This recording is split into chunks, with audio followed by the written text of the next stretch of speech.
Hi, I'm Old Sneelock. Welcome to another episode of Old Sneelock's Workshop. Now, this is something that you don't see on my channel very often.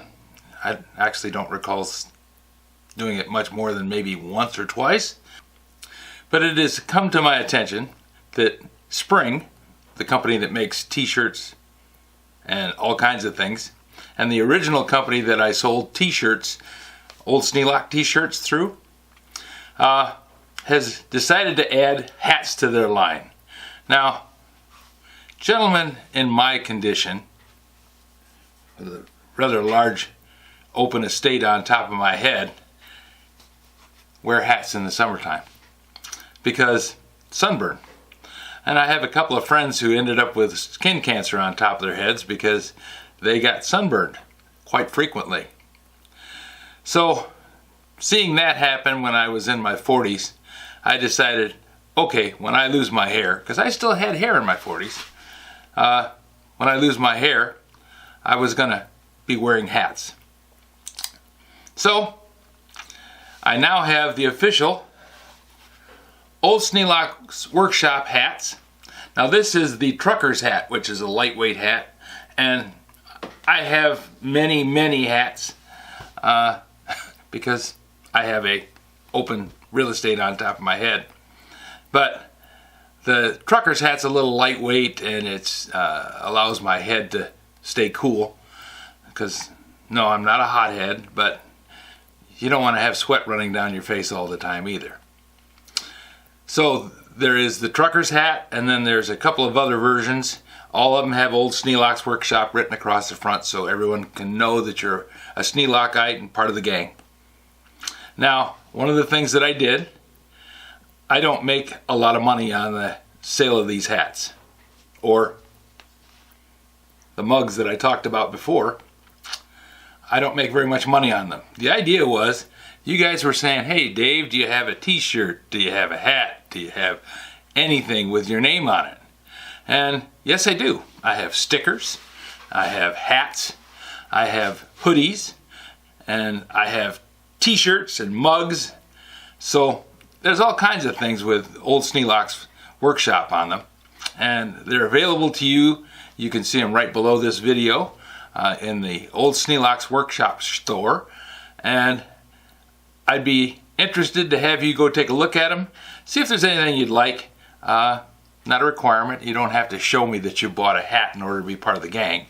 But it would make it so that the effort I put into making the design and setting the whole thing up would be at least worthwhile. And I'd like to see some Old Sneelock hats. So just take a look down there and see what you think, and go from there. Now, my original purpose for this video was not to sell hats or t-shirts or mugs. It was to show you how I clean a tool, which that's the main thrust of the workshop, is restoring old tools. So I'm going to take my hat off. Oh, one more thing.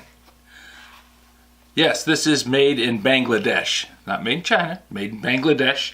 It's the authentic Yupong snapback. And it's Yupong since 1974. So these are old school guys. Probably started about the same time I did. Let's take a look at the tool that I want to clean. One of the things I like to do is make notes. I'm an engineer by trade, and I found that over the years I do a better job if I make notes as I go along. BMC stands for Botnick Motor Corporation. I picked this pair of pliers up, I don't know, a few years ago. The idea was, this is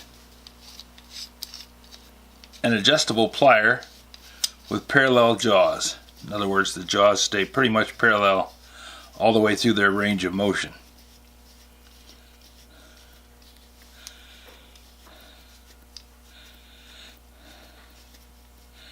I don't use these much. I got them out when I was working on a grinder the other day and decided, okay, it's about time to clean these up because they're hard to adjust. But the jaws stay parallel pretty much all the way through the operation of the thing. So I'm going to take the time and clean up the threads on this thing and wire brush them a little bit and see if I can't get some of the dirt out of the mechanism so make it move a little easier. We'll go from there. Thing that I find with most tools that have any kind of working mechanism in them, people put oil in them and then they don't clean them. Oil tends to attract dirt and grit. You can see it down in the threads on the adjustable screw. And when you get dirt in the threads, it makes them bind up.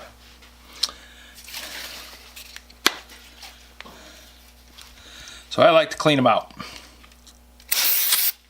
Brake cleaner is my cleaner of choice.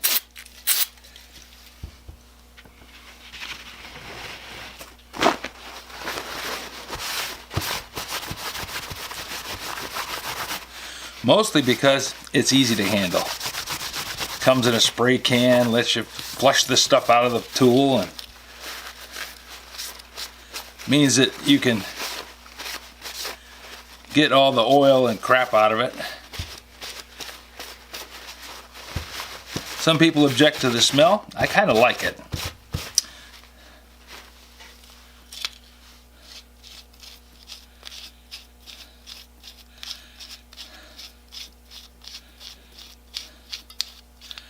Move this down. You can see that when this moves back and forth, it moves this arm, which is connected on the inside down to the moving jaw.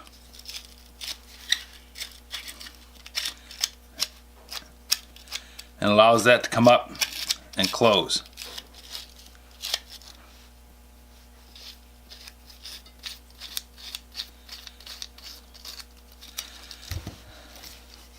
So move that back to the open position and spray some more of the junk out of it.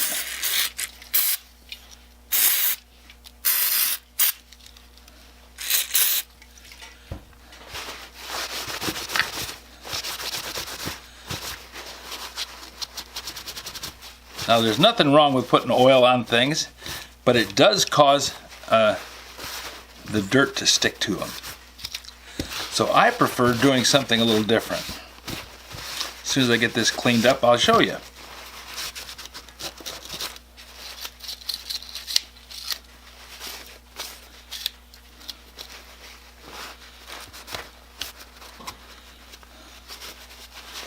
Back in the 70s, well actually 60s, the M16 was a weapon of choice.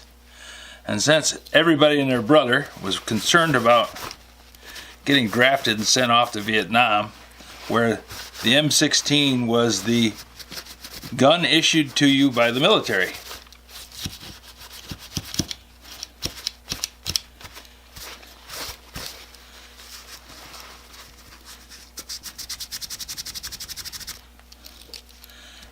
The M16 was a fine piece of equipment, and the AR-15, sometimes called an assault rifle, even though it's not really designated that by the manufacturer. The AR just stood for the name of the company that made it. But we'll go on and not worry about those kind of things, because that's for people with small minds and less things to do with them to worry about.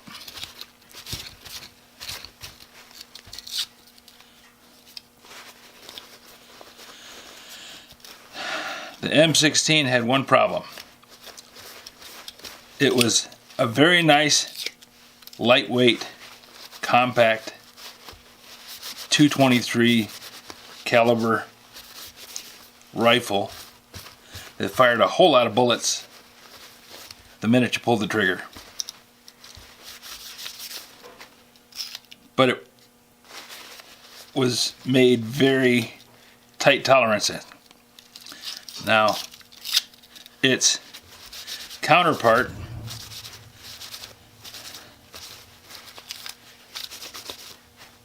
the Kalashnikov, the AK-47, was made with absolutely huge tolerances.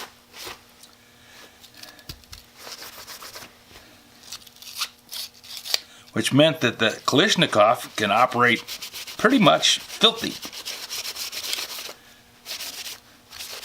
The AR-15 would not. It would jam on you.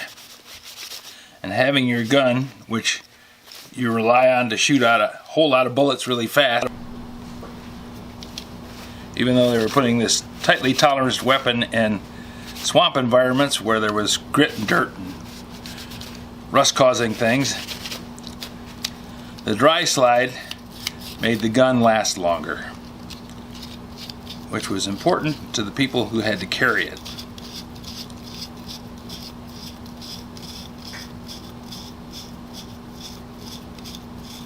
Having your weapon work every time you pull the trigger is pretty much a requirement.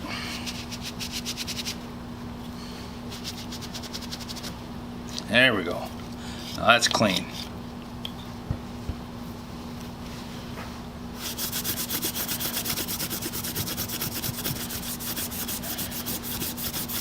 Use a little Scotch-Brite on it to get rid of some of the corrosion on the outside.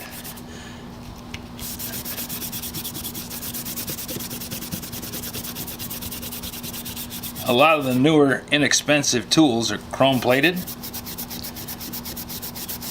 and that's not a bad thing. I kind of like chrome-plated tools because they don't rust anywhere near as fast. I mean, they will.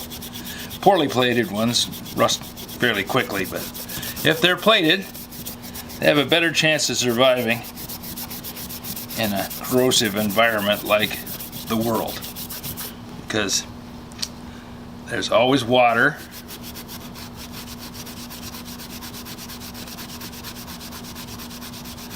Water causes rust.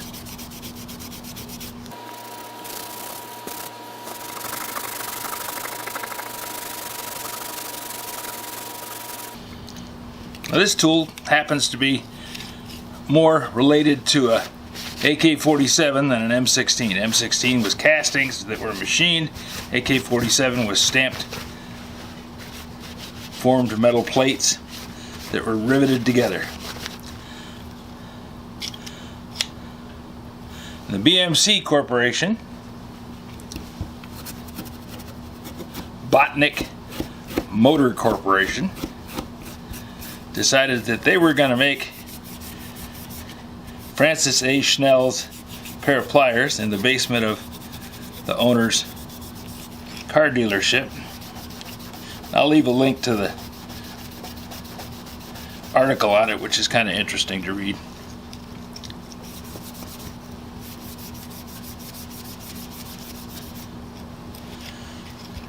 And I imagine it's because this was a fairly simple thing to make. If you didn't have to make castings, that simplifies the operation quite a bit. Looks like there's something stuck in there. And I like dental picks for removing things that are stuck. Yep, don't know what it is, don't care, but it's not in there anymore.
Now, to get back to the original line of thought with the dry slide. I went looking for dry slide and I couldn't find any. Now, it doesn't mean it doesn't exist. It means I didn't find any at the local hardware store. I didn't find it at Menards. I didn't find it locally available in something I could pick up off the shelf. Used to be, I would go to Don May's gun shop and buy a can. And it would last me, well, probably 10 years. Because you didn't use it a whole lot. It wasn't a requirement that you put it on every day. The nice thing about it was a material that you put on once and it just stayed. And this is dirt and dust resistant dry lube. PTFE spray. And it works pretty good. It says ideal for use on blades and bits, door and window tracks, slides, rollers, hinges, conveyor belts, power tools, and equipment. Provides superior lubrication and long-lasting corrosion protection with no oily residue. Used where cleanliness and maximum performance are required. Won't attract dirt and dust. That's the thing that I was looking for.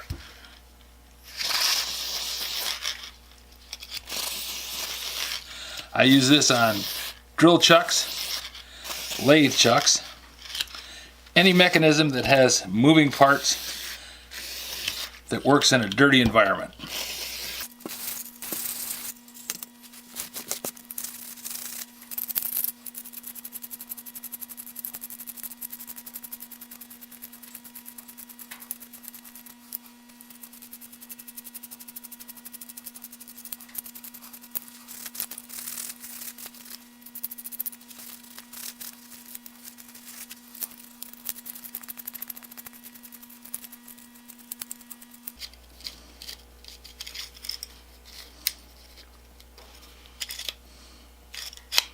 There we go. Clean and ready to use. And this appears to share some design attributes with the AK-47. Seems to operate even when completely dirty, but it does like being clean a lot better. At least I like having it clean, because then I'm not fighting the additional effort of having to move all the junk around inside of it to make it operate.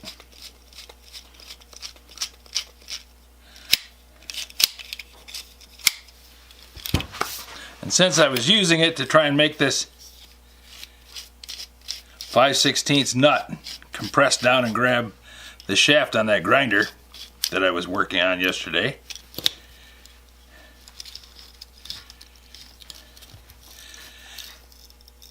having less resistance means I get more leverage.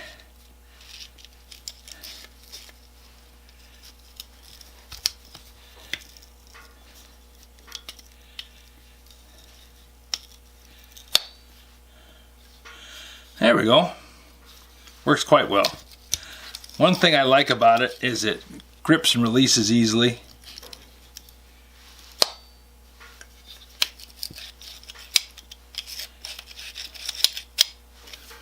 So, the BMC number 9, patent pending, so this is one of the early ones.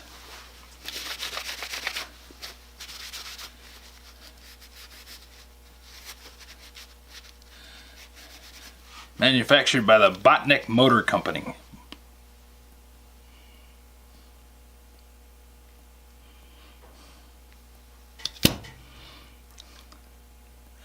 In the basement of a car dealership in Birmingham, New York.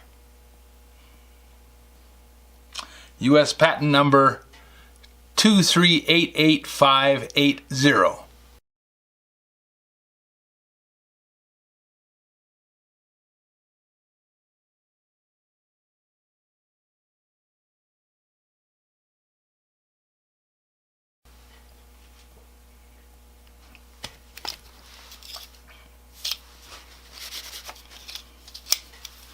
I can go back up on the shelf and be ready for the next time I need to use it. And now that I have it cleaned, I'm more likely to pick it up.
Okay, now we have the BMC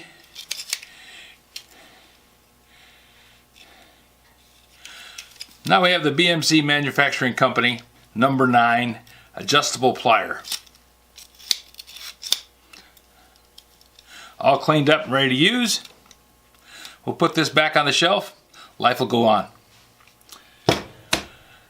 So, if you want to have a hat like mine, or a mug like mine, or a t-shirt like mine, you can go to the link below. There's a little bar with all the various items that they're showing today. There's lots more than that, but they only have so much space. And when I start doing something, I do it whole hog. If you have any suggestions for a new video, questions about today's video, or any of the other videos on the channel, just drop a note in the comments. You know I read them all. Thanks for watching.